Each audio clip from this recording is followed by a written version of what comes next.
Well, the COVID crisis is creating daily struggles, not just for hospitals, but also for hospital administrators who are now trying to maintain quality care while battling rising costs and dwindling revenue. So today, we're paying it forward by acknowledging the tough road ahead for so many of our healthcare facilities. And joining us this morning is Emily DeRose. She's a registered nurse and also a clinical program coordinator for emergency medicine at Children's National Hospital. And our friend and Pay It Forward partner, Joel Bassam from Eastern's Automotive Group. Joel, we're going to get to you in just a second, but I want to catch up with Emily right now. Emily, good morning. Thank you for joining us. Good morning. Thank you so much for having me.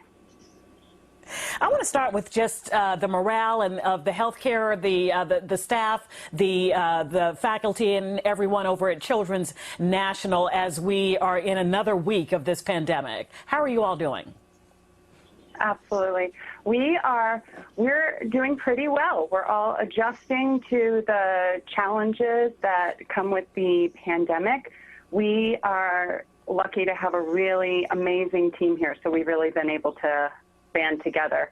And for me personally, it's been an interesting timing because I just had a baby, and coming back to work in the middle of a pandemic, as you can imagine, can be stressful, balancing everything. But having this team at Children's National and across both of our emergency departments has really made all the difference because everyone is so committed to take care of kids and put our training to work and do everything that we need to do. And we're able to keep our families safe too, which I think is a really big deal for us. So my 4-year-old daughter knows that she's so excited to see me when I get home, but she knows that mommy has to shower and take care of myself and clean up, and then we can have lots of hugs and spend time together. So I think it's all about adjusting to the new normal.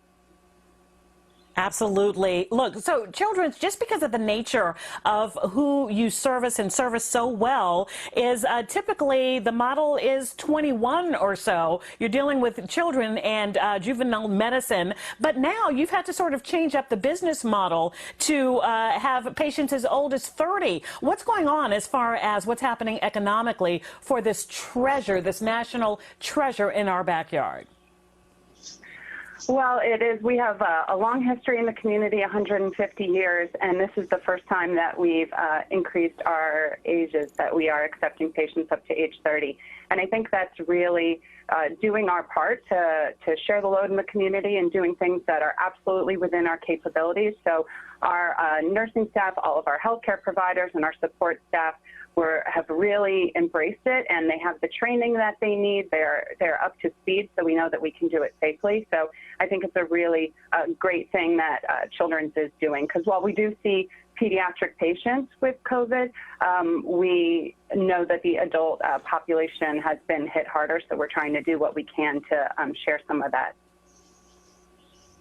And I want to bring in Joel, again, our Pay It Forward partner at Eastern's Automotive. Joel, we heard also that Children's has, like a lot of facilities, a shortage of PPE and is struggling in that area and just, you know, operating cost right now. And so I want to say good morning to you and ask what you have this morning.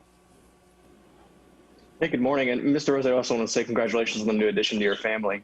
But it's amazing what Children's done to expand their capabilities to help those in crisis. But there's also, you know, they exist because there's a consistent need.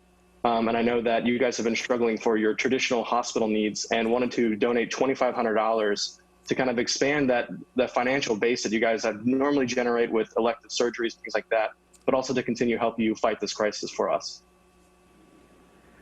Wow, that really is incredible. I mean, we have some resources right now but protecting our patients and our staff is, of course, our first priority. And PPE across the nation has been such an issue, and we know that we're trying to ramp up for any potential surge of patients and for the long haul, for the continued need. So community support is so important. That's really, really generous. Thank you so much. You're so welcome. Thank you for what you guys do. You're keeping us all safe. Absolutely. And Joel, thank you so much. I mean, we're still trying to pay it forward in these boxes right now. But Joel, as you know, we at Fox 5 and Fox 5 DC Cares, we appreciate you so much as well. Thank you, Joel. And Emily, I'll let you have the last word here. Hopefully this puts a little dent in some of the revenue that you're losing, again, from those elective surgeries and things like that you're not seeing right now. We wish you the best of luck. Yes, thank you so much. And, you know, kids are still kids. They're still getting sick. They're still getting hurt. So we are here. We are absolutely able to take care of patients and even in these challenging times. So we just want to make sure that the community knows that don't wait. If you have an emergency, absolutely come to the emergency department, and we're here and we're ready to take care of you. So thank you so much. And if anyone else in the community feels the ability or need to donate, we are absolutely accepting PPE. We're accepting donations of cleaning supplies, and the website childrensnational.org. We have an emergency action fund which supports our COVID-19 response and other critical priorities for the hospital. So it's organizations like Joel's and his people in the community that really, really rally behind us so that we can do this as an organization. So thank you so much for having me on today. Thank you, Emily, and thank you, Joel. All right, that's another Pay It Forward for this week. Back over to you. Never gets old, Steve. Al. Love it every single time. Great to see so many people continuing to step up and honor those who are working so hard during all of this.